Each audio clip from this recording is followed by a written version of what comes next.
మొదటి పత్రిక 11వ అధ్యాయం 23 నుంచి 31 వరకు మార్చి చదువుకుందాం. నేను మీకు అప్పగించిన దాన్ని ప్రభు వలన పొందితిని. ప్రభువైన యేసు తాను అప్పగింపబడిన రాత్రి ఒక రొట్టెనెత్తుకొని కృతజ్ఞతాస్తుతులు చెల్లించి దాన్ని విరిచి, ఇది మీ కొరకు నా శరీరము, నన్ను జ్ఞాపకం చేసుకుంటే దీన్ని చేయడం చెప్పారు. ఆ ప్రకారమే భోజనం పిమ్మట ఆయన పాత్రను ఎత్తుకొని, ఈ పాత్ర నా రక్తం వలన కొత్త నిబంధన, మీరు దీనిలో త్రాగినప్పుడల్లా నన్ను జ్ఞాపకం చేసుకుంటకై దీన్ని చేయడని చెప్పాను. మీరు ఈ రొట్టెను తిని ఈ పాత్రలో త్రాగినప్పుడల్లా మరణం ప్రచురింది.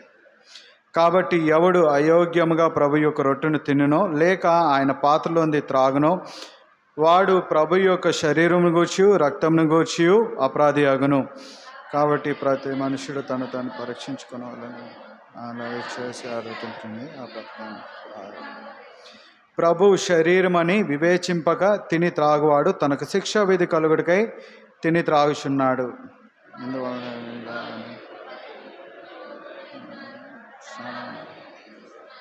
అయితే మనల్ని మనమే విమర్శించుకునే ఎడల తీర్పు పొందకపోదము. ప్రార్థన చేసుకుందాం. మహాపరిషుద్ధును మహాగణను నివాసైన మా యేసుక్రీస్తు ప్రభువా, నీకు లెక్కలేనని వేలాది వందనాలు స్తోత్రాలు చెల్లించుకున్నాను నాయన. ఆయన అడిగే సమయంలో నాయన బల కొరకు నాయన మీకు ఇచ్చిన లేఖన భాగాలు బట్టి నాయన మీకు వేలాది వందనాలు స్తోత్రాలు చెల్లించుకున్నాను ఆయన. చదవబడిన లేఖన భాగాల ద్వారా ఆయన మమ్మల్ని మేము పరీక్షించుకొని సరి చేసుకొని ఆయన మీ యొక్క శరీరంలో ఆయన ఆయన ఆయన సేవలో మీరు సహాయం దయచేయండి, తోడై ఉండండి. వాడబట్టి నన్ను జ్ఞాపకం చేసుకోండి. ఆయన నన్ను మీ నోటు కూరగా వాడుకోనండి, సహాయం దయచేయండి. యేసు నామమున ప్రార్థిస్తున్నాను తండ్రి.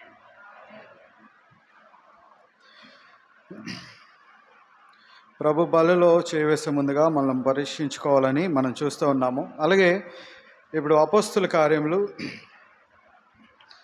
2వ అధ్యాయం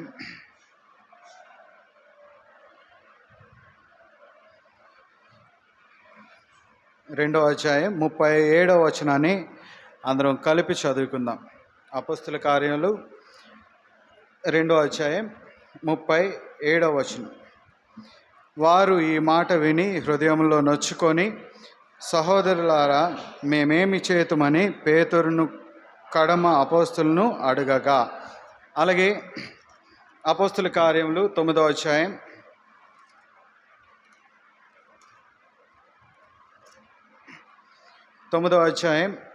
6వ వచనాన్ని అందరం కలిపి చదువుకుందాం. అపోస్తుల కార్యములు 9వ అధ్యాయం 6వ వచనం. లేచి పట్టణంలోకి వెళ్ళెము, అక్కడ నీవు ఏమి చేయవలనో అది నీకు తెలియబడునని చెప్పాను. అలాగే అపోస్తుల కార్యములు 16వ అధ్యాయం 30వ వచనాన్ని అందరం కలిపి చదువుకుందాం. అపోస్తుల కార్యములు 16వ అధ్యాయం 30వ వచనాన్ని అందరం కలిపి చదువుకుందాం. వారిని వెలుపలికి తీసుకుని వచ్చి, అయ్యలారా రక్షణ పొందుటకు నేనేమి చేయవలెననెను. ఇక్కడ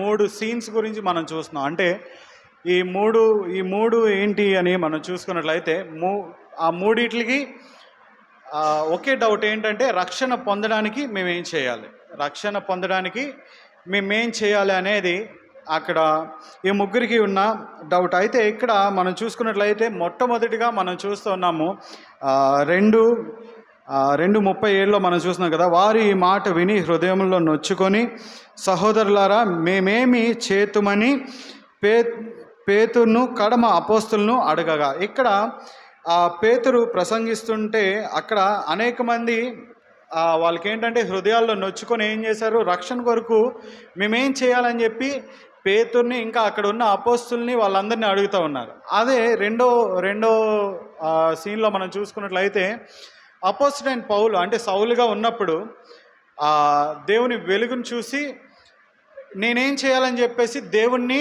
అడుగుతున్న సీన్. అలాగే థర్డ్గా మనం చూసుకున్నట్లయితే ఇక్కడ జైలు అధికారి ఈ పౌలు శీలల్ని ఏం చేస్తారు, తీసుకెళ్ళి ఆ చెరసాల్లో బంధిస్తూ ఉంటే వీళ్ళు ఏం చేస్తారంటే ఆ చెరసాల్లో చక్కగా పాటలు పాడుతూ దేవుణ్ణి చక్కగా ఆరాధిస్తూ ఉంటారు. సరే వీళ్ళు చేసిన పాటలకు ఆరాధనకు ఏమవుతుందంటే ఆ చెరసాల పునాదులు వనికి ఏమవుతుందంటే ఆ డోర్స్ అన్నీ ఓపెన్ అయిపోతాయి. ఆ చెరసాల డోర్లన్నీ ఓపెన్ అయిపోతాయి. ఓపెన్ అయిపోయినప్పుడు ఈ జైలు అధికారి ఏమనుకుంటాడంటే, అరే వీళ్ళందరూ ఏమైపోయి ఉంటారు, పారిపోయి ఉంటారు. ఈ చెరసాల్లో ఉన్న వాళ్ళందరూ పారిపోయి ఉంటారు. ఇంకా రాజుకు తెలిస్తే ఏం చేస్తాడు, నన్ను చంపేస్తాడని చెప్పి ఏం చేస్తాడు, సూసైడ్ చేసుకొని, అంటే ఆ కత్తి ఆయన ఆయన దూసుకొని చచ్చిపోతాం, అంటే దాంతో పొడుచుకొని చచ్చిపోదాం అని చెప్పి అనుకున్నప్పుడు వాళ్ళు ఏమని చెప్తారు, పౌలు శీలలు ఏమని చెప్తారు, మేము ఎక్కడే ఉన్నామని చెప్తే, అంటే దేవుడు వీళ్ళ పట్ల చేసిన కార్యాన్ని చూసి ఆ చెరసాల అధికారి ఏమంటాడంటే, రక్షణ పొందడానికి నేనేం చేయాలి. అయితే ఈ దినాన్న మనం కూడా ప్రభు బలలో చేయి వేసే ముందుగా మనం పరీక్షించుకోవాలి. అసలు ఆ రక్షణ పొందడానికి మనం ఏం చేయాలి అనేది, అసలు ఇది మనకెందుకని అనుకోవాల్సిన పనిలా. ఎందుకంటే మనం ఆల్రెడీ రక్షణ పొందున్నాం కదా అని అనుకోవచ్చు చాలామంది. కానీ ఏంటంటే రక్షణ పొందినా ఇవి మనలో ఉన్నాయా లేవా అనేది మనం పరీక్షించుకుందాం. అయితే ఇది నన్న రక్షణ గురించి మనం చూసినట్లయితే, మొదటిగా యెషయా గ్రంథము, రక్షణ పొందడానికి మనం ఏం చేయాలి అనేది మనం చూద్దాము. యెషయా గ్రంథము 45వ అధ్యాయం,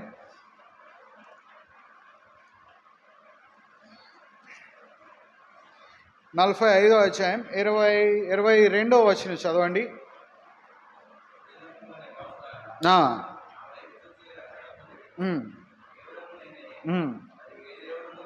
చాలు. ఇక్కడ మనం చూస్తున్నాం కదా, బూదిగంత నివాసులారా నా వైపు చూసి రక్షణ పొందడి. రక్షణ ఎవరి వైపు చూసి పొందాలి? దేవుని వైపు చూసి రక్షణ పొందేవారంగా ఉండాలి. ఎందుకు అని అంటే, ఇప్పుడు లోకం వైపు చూస్తే ఏమైపోతాం, లోకంలోకి వెళ్ళిపోతాం. దేవుని వైపు చూస్తే దేవుని వైపు నడిచేవారుగా ఉంటాము. లేదంటే అసలు దేవుడు మనతో ఏం మాట్లాడుతున్నాడు అనేది తెలుస్తుంది. కాబట్టి మనం ఏం చేయాలంటే దేవుని వైపు చూచేవారంగా ఉండాలి. ఇక్కడ చూస్తున్నాం కదా, ఏమని ఉంది, బూదిగంత నివాసులారా నా వైపు చూసి రక్షణ పొందుడి. ఆయన వైపు చూసే ఏమవ్వాలంటే రక్షణ పొందాలి. అంటే మనం ఎప్పుడు కూడా మన దృష్టి ఎవరి మీద ఉండాలి, దేవుని వైపు ఉండాలి. ఒక్కవేళ మనం ఏమవుతాం, లోకంలోకి చూస్తే ఏమైపోతాం, లోకంలోకి వెళ్ళిపోతాం. ఎందుకంటే నేత్రాశ, శరీరాశ, జీవగుడం ఇవన్నీ ఏం చేస్తాయి, మనల్ని లోకంలోకి తీసుకెళ్ళిపోవడానికి ట్రై చేస్తుంటాయి. కాబట్టి మనం ఏంటంటే మన దృష్టి ఈ రక్షణ పొందడానికి కానీ రక్షణలోకి వచ్చిన తర్వాత కానీ ఏం చేయాలి, మన దృష్టి ఎప్పుడు దేవుని వైపు ఉండాలి. అందుకని ఇక్కడ చూసినట్లయితే ఆ పౌలు, ఒకసారి పౌలు గురించి మనం చూసాం కదా, అక్కడ దేవుని వెలుగును చూడంగానే ఆయన కన్నులు కొన్ని పొరలు ఊడిపోతాయని ఉంటుంది. ఒకసారి తీయండి, అపోస్తుల కార్యములు 9వ అధ్యాయం,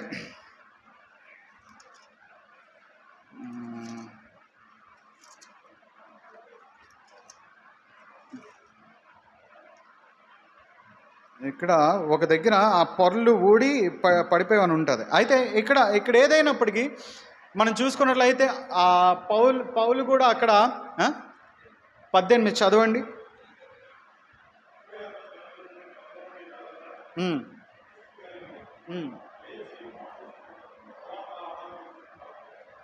చాలు. అక్కడ ఏంటంటే ఆ పొరలు ఊడినటువంటి పరిస్థితి. అప్పుడు దాకా ఏం కనపల్లా పౌలుకి, దేవుడు కనపల్లా. దేవునికి ఎంతో వ్యతిరేకంగా ఉన్నాడు. దేవుని వెలుగుని ఎప్పుడైతే చూస్తాడో, దేవుడు ఎప్పుడైతే ఆయనతో మాట్లాడతాడో పౌలు జీవితం మారుతూ వచ్చింది. అదే ప్రకారంగా ఆయన జీవిస్తూ ఉన్నాడు. మనం కూడా మన జీవితంలో మనం చూసుకున్నట్లయితే రక్షణ పొందుండవచ్చు. కానీ ఏంటంటే మనం ఎప్పుడు ఏంటంటే దేవుని వైపే చూసేవారుగా ఉండాలి. మనకి ఎప్పుడైనా ఈ లోకాశల వైపు, లేదంటే ఈ లోకంలో ఉండే ఈ శరీరాశ కానివ్వండి, నేత్రాశ కానివ్వండి, జీవడంబం కానీ, ఇవి మనలో ఎంటర్ అయితే ఏమైపోతాం, మనం ఈ రక్షణకి ఏముండదు, విలువ ఉండదు. అంటే మనం పొందిన రక్షణకి ఏముండదు, విలువ ఉండదు. ఇప్పుడు ఈ పాయింట్స్ ఏవైతే చూస్తున్నామో ఈ ఖచ్చితంగా మన జీవితంలో ఉండాలి. ఇంకా మనం రెండవదిగా మనం చూసుకున్నట్లయితే రోమీలు రాసిన పత్రిక, అపోస్తుడైన పౌలు రోమీలు రాసిన పత్రిక 10వ అధ్యాయం 9-10 వచనాలు చదవండి.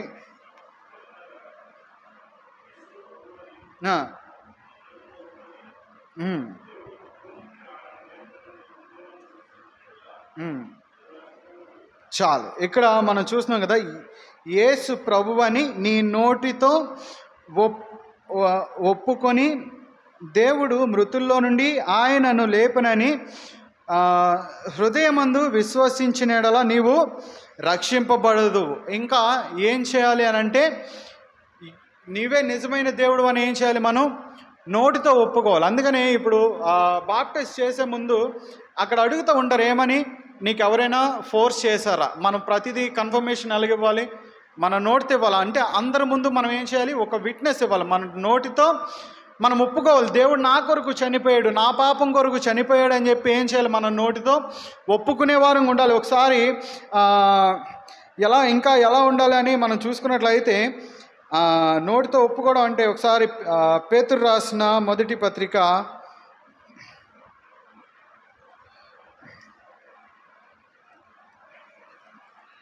3వ అధ్యాయం 15వ వచనం చదవండి. 15 ఆఖరిలో మనం చదవండి ఒకసారి. 10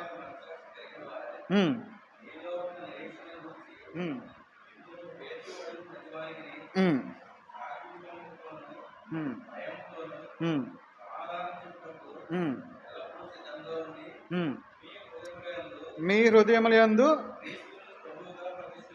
అది మీ హృదయములందు క్రీస్తును ప్రభువుగా ప్రతిష్ఠించుడి.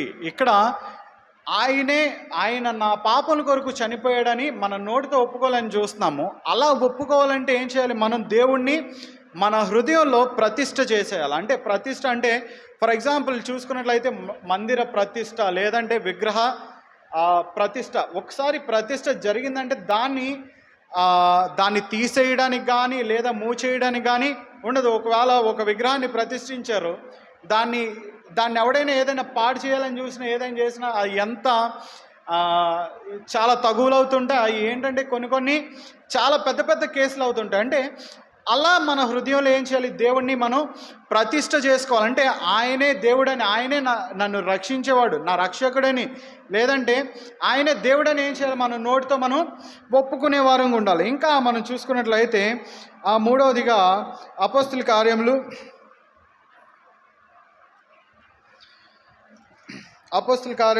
2వ అధ్యాయం 21వ వచనం చదవండి.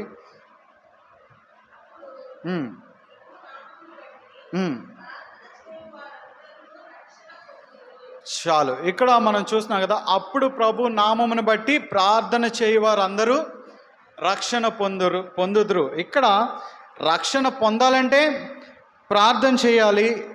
రక్షణలో ఉండాలన్నా సరే ప్రార్థన చేయాలి. దాంట్లో నిలబడాలి అన్నా సరే ఏం చేయాలి, మనం ప్రార్థనా జీవితం అనేది చాలా ఇంపార్టెంట్. ఎందుకనంటే మనకి ఆ రక్షణలో నుంచి తొలగిపోయే వారంగా ఉంటాము, లేదంటే ఆ రక్షణలో నుంచి కొన్ని సిచ్యువేషన్స్ ఏం చేస్తుంటే మనల్ని ఆ రక్షణలో నుంచి బయటికి తీసుకొచ్చేవాడు ఉంటుంది. ఇక్కడ మనం చూస్తున్నాం కదా, అప్పుడు ప్రభువు నామమును బట్టి ప్రార్థన చేయు వారందరూ రక్షణ పొందుదురు.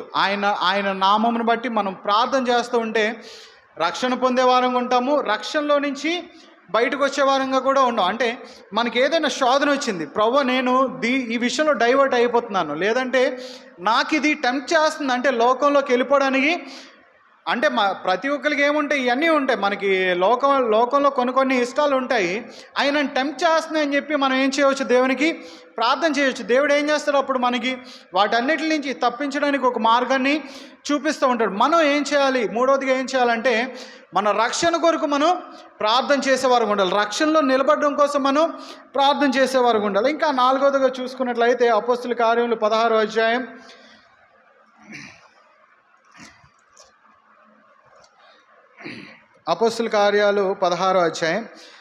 31వ వచనం చదవండి. 31.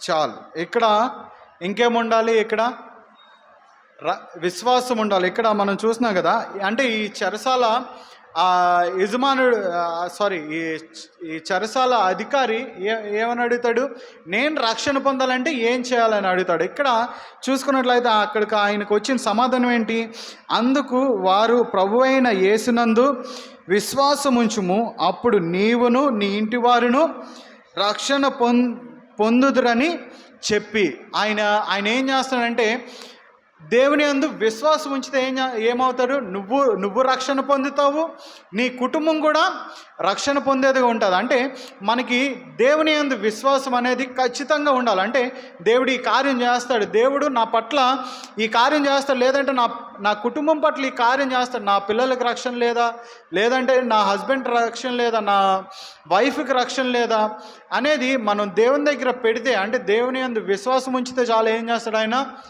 మార్చేవాడుగా ఉంటాడు. సో మనం నాలుగోదిగా చూసుకున్నట్లయితే ఆయన యందు విశ్వాసం ఉండేవారం ఉండాలి. అంటే ఆయన యందు విశ్వాసం ఉంటే చాలు. ఒక దగ్గర ఉంటుంది కదా, ఏమని ఆవగింజ అంత విశ్వాసం చాలు ఏం చేస్తుంది, ఏ కార్యాన్నైనా చేసేది ఉంటుంది. అంటే అంత విశ్వాసం ఉంటే దేవుడు ఏం చేస్తాడు, కార్యం చేసేవాడుగా ఉంటాడు.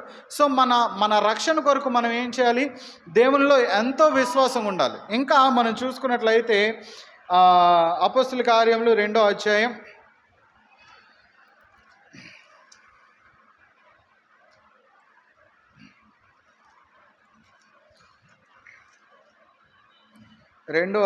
40వ వచనం చదవండి.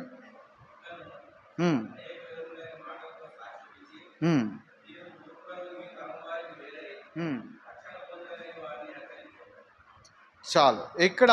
ఇక్కడ మనం చూస్తున్నాం కదా, ఇంకను అనేక విధములైన మాటలతో సాక్ష్యమిచ్చి మీరు మూర్ఖులకు ఈ తరం వారికి వేరే రక్షణ పొందుడని వారికి హెచ్చరించను.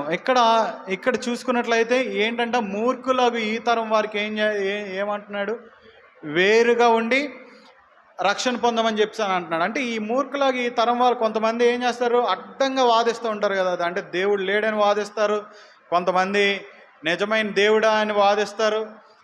ఇవన్నీ ఏంటంటే మూర్ఖత్వం అనమాట. అంటే ఆ మూర్ఖులు లేదంటే ఆ తరానికి వేరుగా ఉండమని చెప్తాను అంటున్నాడు. ఇక్కడ చూస్తున్నాం కదా, మీరు మూర్ఖులకు ఈ తరం వారికి వేరే రక్షణ పొందుడని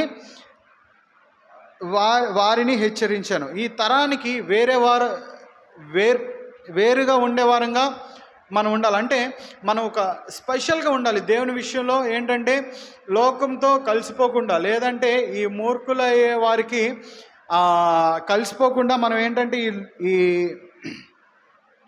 వేరుగా ఉండేవారంగా ఉండాలి. ఇంకా మనం చూసుకున్నట్లయితే లూకా సువార్త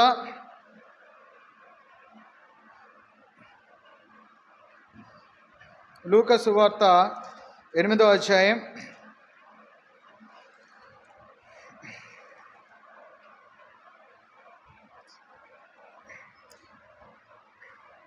12వ వచనం చదవండి.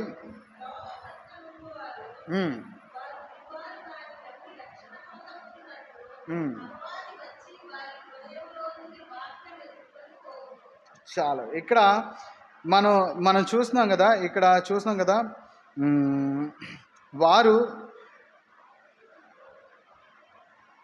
వారు వినువారు కానీ నమ్మి రక్షణ పొందకుండానట్లు అపవాది వచ్చి వారి హృదయముల్లో నుండి వాక్యం ఎత్తుకొని పోవును. ఇక్కడ మనం చూసుకున్నట్లయితే సువార్త చెప్తూ ఉంటారు.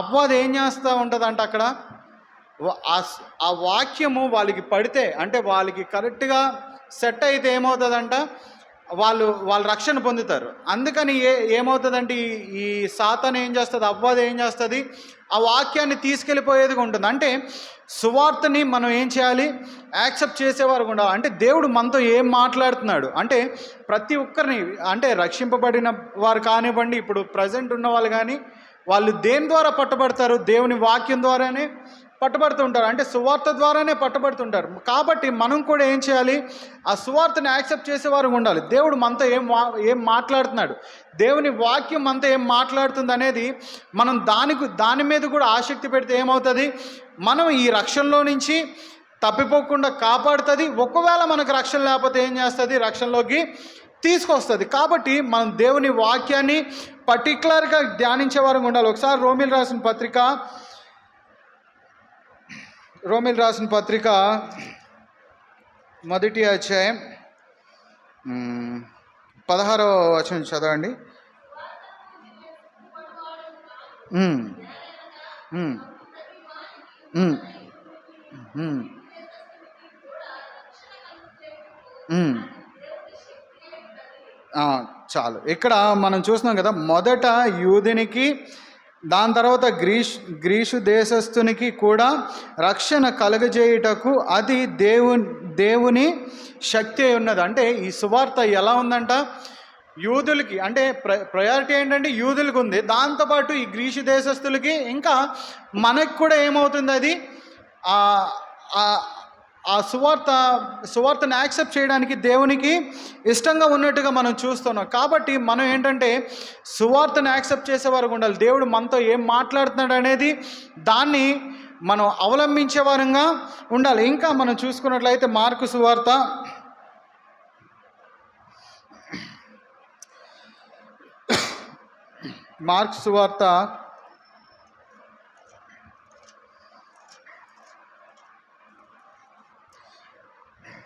16వ అధ్యాయం 16వ వచనం చదవండి.